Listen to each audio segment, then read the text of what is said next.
Details have emerged surrounding the death of Pope Francis after the Vatican confirmed the Pontiff passed away as a result of a stroke. Catholics across the world have entered 9 days of mourning in which his body will be laid to rest in Rome, becoming the first Pope in a century to be buried outside of the Vatican.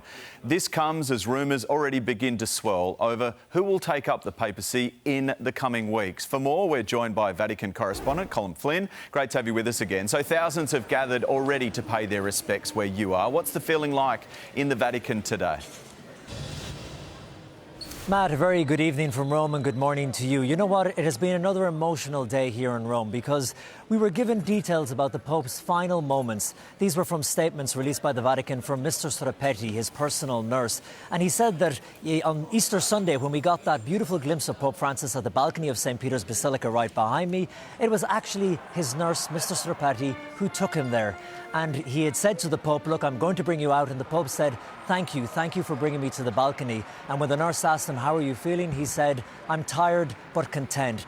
But we've also been told about how things unfolded on Monday morning just before the Pope passed away.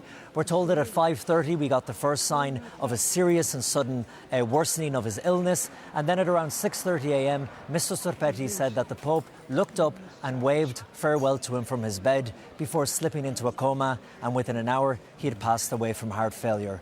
So a very poignant and emotional statement from the Vatican today. And then on top of that, they've told us that the Pope will be moved into the Basilica behind me tomorrow morning, where he will lie in state until Saturday morning. And at 10 a.m, they will have his funeral mass. There's a lot to reflect on, isn't there, Colin? We have to move forward a little bit, don't we? Conclave, of course, the most streamed movie in the world right now, and there's a reason for it, because in the coming weeks there will be a new Pope appointed. At this stage, is there a front runner? Yeah, and you're absolutely right about moving forward. This is the natural cycle of life and the tapestry of life that we keep talking about here at the Vatican. And there are a couple of front runners. Now, I have to preface this, of course, by saying, as I always do, it's the Holy Spirit who's in charge. But the man who is number 2 in the Vatican at the moment, Cardinal Pietro Parolin, he's an Italian.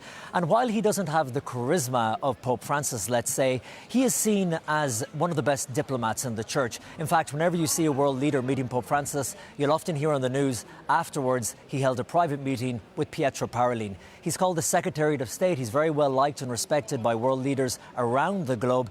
And he is seen as a safe pair of hands. After Pope Francis's papacy and many of the things that changed, he is seen as someone that can bring maybe a bit of stability back to the Catholic Church. Yeah, and all of that politicking and lobbying that we're not going to see, we're just going to have to wait for that smoke in the coming weeks. Thank you, Colin. Appreciate your time. Here's Nat.